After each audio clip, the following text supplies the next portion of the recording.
1962年9月4日，美国一架 U-2 高空侦察机发现了苏军的防空导弹和快艇。肯尼迪向苏联正式提出抗议，苏联的回应堪称简单粗暴。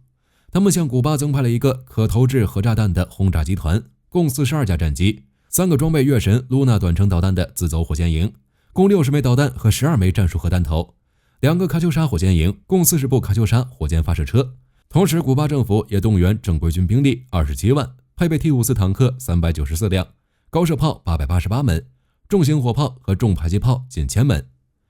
1962年9月8日，苏联货船鄂木斯克号携带 SS-4 中程导弹赴哈瓦那，这可能是第6个在古巴部署的中程导弹团，但是没有将这批货运到地方卸货，古巴危机即已结束。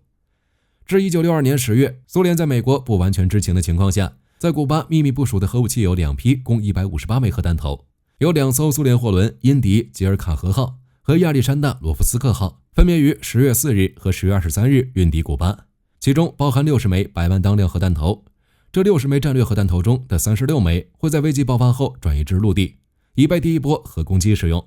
如果危机结束，再将其收回存于货轮。此外，苏联在古巴部署的还有5个中程导弹团，共60枚 SS-4、SS-5 中程导弹，分批于9月8日夜和9月16日运抵古巴。这批导弹以美国主要城市为目标。7艘高尔夫级常规动力弹道导弹潜艇，各配备3枚射程600公里的 SSN-4 舰载型短程导弹，用于搭载100万吨当量战略核弹头，作为第2波核攻击的后备载具。首批22架经核武投掷改装的 IL-28，配有6枚 407H 塔吉扬纳空投型万吨当量级战术核炸弹，这是苏联在古巴的最快反应核攻击力量。4艘胡布级常规动力潜艇，单独配备各1枚 T-5 型533毫米战术核鱼雷，用于对付可能的美国对古巴的海上进攻。FKR-1 短程巡航导弹用于搭载80枚战术核弹头，一小部分瞄准关塔那摩，大部分围绕哈瓦那，用于对付可能的美国对古巴的海陆进攻。露娜短程导弹含12部可载弹机动的发射车，60枚射程30公里的3210导弹，于10月8日运抵古巴，用于搭载增补的12枚战术核弹。1962年10月24日，美国对古巴的封锁开始，由埃塞克斯号航空母舰战斗群率先执行。很快，美国舰艇和苏联船只发生了首次冲突。苏联油轮布加勒斯特号于25日越过封锁线，美国海军勒令布加勒斯特号停船接受检查，后者未加理会。为了防止冲突彻底失控和升级，美国总统并未对美军舰艇下达开火的命令。10月26日，苏联不顾封锁，在古巴继续部署导弹，人类战争史上最大规模的核战争一触即发。10月27日，一组由11艘美国海军驱逐舰和航空母舰兰道夫号组成的舰队，在古巴附近发现了一艘柴油驱动、装备了核武器的苏联福克斯特洛特级潜艇 B-59。B-59 是苏联派往古巴周边地区的4艘福克斯特洛特潜艇之一。为了阻止对方进入封锁区域，美国海军在请示白宫后，向 B-59 投掷了深水炸弹，以迫使潜艇浮出水面进行识别。而此时，就在美军舰队下方的深海，苏联 B-59 潜艇的船长和政治官员已经将核鱼雷的发射钥匙同时插进了钥匙孔。在此之前，这艘潜艇与莫斯科已经失去联系长达多日，收听美国民用无线电广播是船长和舰员们唯一了解外界的途径，也是他们判断战争是否爆发的唯一信息来源。不过，由于美军频繁投掷深水炸弹， B-59 被迫不断下潜，因此电台无法监听任何无线电通讯。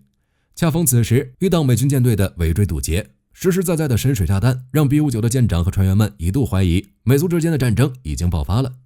B-59 潜艇舰长瓦伦丁·格里耶维奇·萨维茨基提议向美军舰队发射1枚 T-5 核鱼雷。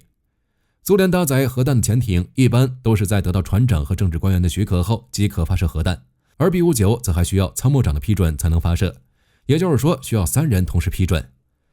阿尔西波夫是该潜艇的参谋长，也是核弹发射的执行官。在发射核弹的问题上，他和舰长萨维茨基、政治官员伊万·谢苗诺维奇、马斯连尼科夫发生了激烈的争执。阿尔西波夫认为美苏之间只是局部摩擦，并未爆发全面战争，此时绝对不能贸然发射核鱼雷。当时 B-59 的电量非常低，空调失灵，潜艇内极热并产生大量的二氧化碳。在阿尔西波夫的劝说下， B-59 在追击他的美国军舰中浮出水面，并与一艘美国驱逐舰取得了联系。随后，俄罗斯舰队通过美国驱逐舰命令 B-59返回苏联。可以说是阿尔西波夫的劝说，或者说是他的坚持，避免了一场核战争。1997年，阿尔西波夫这样写道：回到俄罗斯后，许多船员立刻遭到上级的羞辱。一位海军上将告诉他们，你们最好和船一起沉没。阿尔西波夫的妻子奥尔加说，他不喜欢讨论这件事，他觉得他们没有意识到自己经历了什么。而苏联军方官员对船员未能遵守严格的保密命令感到愤怒。但当委员会得知参与行动的是柴电潜艇而非原计划的核潜艇时，他们的愤怒才有所缓解。柴电潜艇不如核潜艇那么适合在加勒比海进行远程航行。2002年，退役指挥官瓦季姆·帕夫洛维奇·奥尔洛夫曾参与该事件。他在接受采访时透露，这些潜艇装备有核鱼雷，而阿尔西波夫是这些武器未能发射的唯一原因。奥尔洛夫对这件事情的描述没有那么戏剧化，他说萨维茨基上尉当时大发雷霆，但是在阿尔西波夫的劝说下最终冷静了下来。在2002年10月的会议上，麦克纳马拉表示，核战争比人们想象的要近得多。国家安全档案馆馆长托马斯·布兰顿说，一个叫瓦西里·阿尔西波夫的人拯救了世界。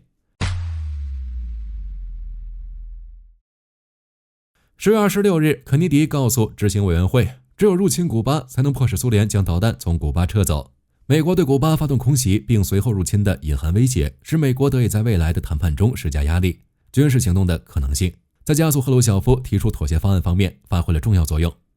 在整个10月的最后阶段，苏联与美国的沟通表明其防御性越来越强。赫鲁晓夫在整个妥协谈判过程中越来越倾向于使用措辞不当和模棱两可的沟通方式，这增加了美国的信心和信息传递的清晰度。苏联领导人始终没有提到，只有古巴政府才能同意对该领土进行检查。根据迪安·拉斯科的说法，赫鲁晓夫退缩了，他开始对自己计划的后果感到恐慌，这使得美国在10月下旬的谈判中占据了主导地位。我们都知道，无论当时双方的对峙有多么严峻，那始终是一场没有爆发的核战争。1962年11月20日，美国全球战备状态从3级恢复到4级。柯蒂斯·勒梅将军告诉总统，这场危机的解决是我们历史上最大的失败。他的观点属于少数派。危机爆发后，他立刻敦促美军入侵古巴，甚至在苏联撤出导弹后仍主张入侵古巴。25年后，勒梅仍然相信，我们不仅可以把导弹撤出古巴，还可以把古巴的统治者赶走。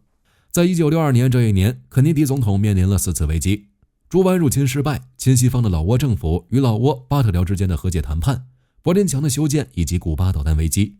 1963年和1964年，至少有4次应急袭击从佛罗里达出发，针对古巴机场和疑似导弹发射场。不过，在飞机飞过安德罗斯岛后，所有袭击都转移到了派恩卡斯尔靶场。1992年初证实，古巴导弹危机爆发时，驻古巴的苏联军队已经收到了用于其火箭炮和伊尔28轰炸机的战术核弹头。古巴领袖卡斯特罗表示，如果美国入侵古巴，他宁愿古巴被彻底摧毁，也会建议苏联果断使用那些核弹头。危机爆发50年后，格雷厄姆·艾利森写道，50年前，古巴导弹危机将世界推向核灾难的边缘。在僵局期间，美国总统约翰·肯尼迪认为，升级为战争的可能性介于1/3到1半之间，而我们在后来几十年所学到的东西并没有增加这种可能性。比如，现在我们知道，除了核弹道导弹外，苏联还在古巴部署了100枚战术核武器。当地的苏联指挥官可以在没有莫斯科额外密码或命令的情况下发射这些武器。原定于对抗第三州进行的美国空袭和入侵，可能会引发针对美国船只和军队的核报复，甚至会直接针对迈阿密。由此引发的战争可能导致超过1亿美国人和超过1亿俄罗斯人死亡。2012年10月13日，美国广播公司记者乔·马修斯发表了格雷厄姆·艾利森在上述摘录中提到的100枚战术核弹头的故事。赫鲁晓夫担心卡斯特罗的自尊心受到伤害，而古巴对他向肯尼迪做出的让步普遍愤慨，这可能会导致苏联和美国之间的协议破裂。为了防止这种情况发生，赫鲁晓夫决定向古巴提供100多枚战术核武器，但至关重要的是，这些武器没有引起美国情报部门的注意。赫鲁晓夫认为，由于美国人没有将导弹列入他们的要求清单，因此他们将留在古巴，符合苏联的利益。让我们再次把目光回到21世纪的古巴危机。这次危机，一个是搭载着核弹的苏联后裔，一个是血统纯正的美国，和上个世纪那一幕如此相像。当俄罗斯军舰通过有着400年历史的莫罗城堡时，三三两两的渔民和好奇的路人站在马雷贡海滨大道旁，冒着小雨观看这些俄罗斯船只。一名俄罗斯外交官告诉美国有线电视新闻记者，俄罗斯舰船预计在古巴展开为期5天的正式访问，古巴民众可以登上俄罗斯戈尔什科夫海军上将号护卫舰参观，军舰向公众开放3天，每天4个小时。这是俄罗斯与他长期盟友古巴多年来规模最大的一次展示力量的行动。引用一名美国官员的话称，美方估计喀山号核潜艇没有携带核武器。古巴外交部表示，这次俄罗斯海军的到访是一次例行活动，俄罗斯军舰没有携带核武器。路透社引述他的话说，俄罗斯的军舰来访是普京提醒拜登的方式，以证明莫斯科可以在美国自己的势力范围内对其发起挑战。从以上分析和报道不难看出，此次俄军舰队来到古巴大概率不是为了躲避乌克兰的打击，而是想向外界传递一种信号。毕竟这2年让人大跌眼镜的事儿实在是太多了。好了，以上就是关于古巴导弹危机的全部内容，我们下期节目再见。